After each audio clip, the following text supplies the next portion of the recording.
I'm Robin with Oxy-Dry, and I just want to take a couple minutes to just talk to you guys about rotaries, and we'll talk about the Hawk right here. The Hawk is a very good machine. I picked this up used for just a few $100s, and it's a very good machine, had really low hours, and if you can find a decent machine out there for a few $100s, that's definitely the way to go. There's nothing wrong with this machine, but I just wanted to let you see the differences between a pretty standard machine and the machine that I have now, the Centaur here. Now, we'll just have to pretend for a minute that I didn't put the big wheel kit on there. So it normally comes with normal size wheels like this, but I've got a big wheel set up on there, which is easy to do. Not easy to do on this. I don't quite know how I would do it on this machine because the mechanism pinches to hold the wheels in place. And on this, if you pinched it like that, then you'd have a problem because the way they attach the handle, it pivots off of the axle there. So, and that's one of the things about this machine. There's things about this that are, the way they made these machines, which is a standard machine, there's a lot of, well, let's do it cheaper kind of thing. It works, and they do last pretty well, but things do wear, and I've worn things out on these machines. I've seen these machines where in here, this type of machine with this gets all worn out. I think my buddy Roger has one where in here, from the constant up and down things wear, and then this pinch mechanism, and there's a couple of different types, but this is actually a better one. There's one where it's sort of a thinner metal here, and I've had to replace them because it starts to pinch, starts to wear, and then it won't work anymore. Notice I put some grease on there. You got to remember to do that, guys.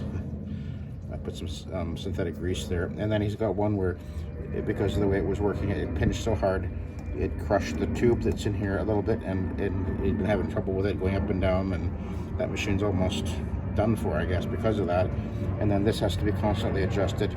So now this is a much better setup with this twist. It's much more secure, and although this one is down low, this is an older model, but another model has the handle release up here, so that makes it a lot better. Whereas almost all these old machines, well, they're all going to have the handle release down below, and that's not as ideal as a handle release up top. So the newer machine would have the handle release up top, and I don't have it here to show you. It's at the fabricating shop. The other thing is that, and there's nothing, I'm not slamming this machine. It's a great machine.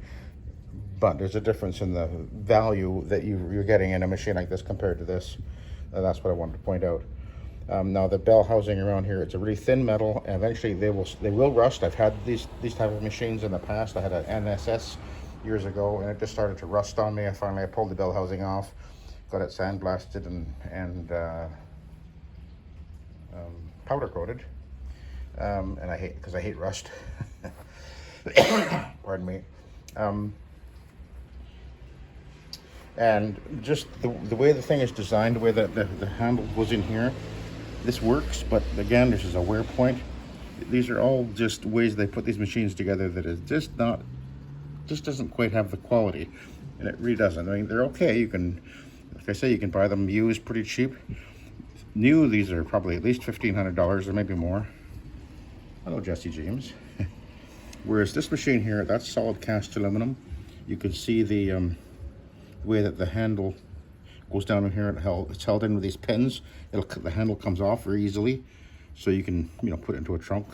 And also, this is a 17-inch machine, and although I guess you could run a smaller pad driver, you're not going to go out to the edges. Whereas this machine, there's a 13-inch pad driver for it, and you can run up to an 18-inch pad driver on there, no problem.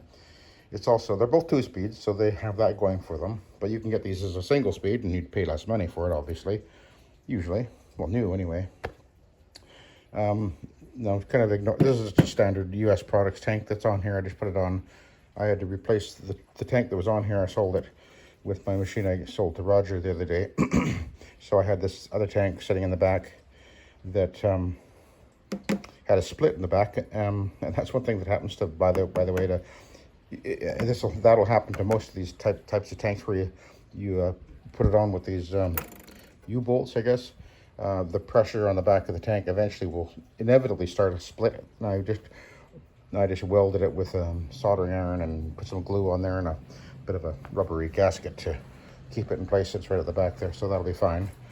But this is a mighty, this is not this tank that this would come with. Actually, it comes with this tank. This is the standard tank, and it's a fairly standard tank.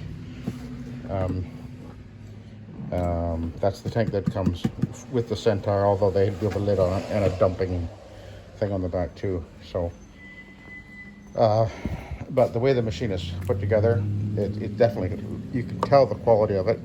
So I just want to mention about the Mighty Tank. If you're looking for a tank, the Mighty Tank mounts on differently. You can see what these are metal, I guess, aluminum, and it suspends off of these like hook things. So that's actually a much better setup. So if you're looking for a really good tank, as long as you have the round tube, the Mighty Tank will work. They're a little bit pricey, but again, if you're looking for the best, it's nice because it has the lid that screws on. It has the fill tube here.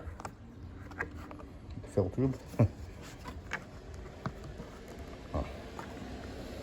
There we go. Which is kind of handy. I've never used it, and I likely never would, but you can. But it's nice to have it. It also has a dump on the back. But back to the machine, just the quality, it really is just excellent. Now they both weigh about the same. They're both a 2-speed, but there is a difference between the way these two machines feel. But if you're looking for, and I mentioned in a comment I'd written just a little earlier today about you guys out there, if you're doing good consistent business and you're making good money, then you might want to consider, if you're looking for a really good machine, you can lease these. And although leasing might scare you, it's actually not a bad idea. It's a tool that you can use where you can buy something or have it in your hand without having to put out the cash up front, and then the amount you pay on the lease is deducted off the taxes you might have paid otherwise if you're making good money. So bear that in mind, and that way you get a nice new machine, and it's just a tool to use.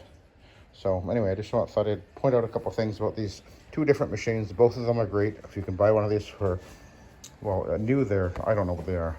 I can't even say, but I bet that this would be nearly twice the price, but you get a machine which has a lot more versatility and definitely higher quality. But you gotta weigh your pros and your cons of all these things. So anyway, now I'll let you go. Thank you very much for watching, and have a good day.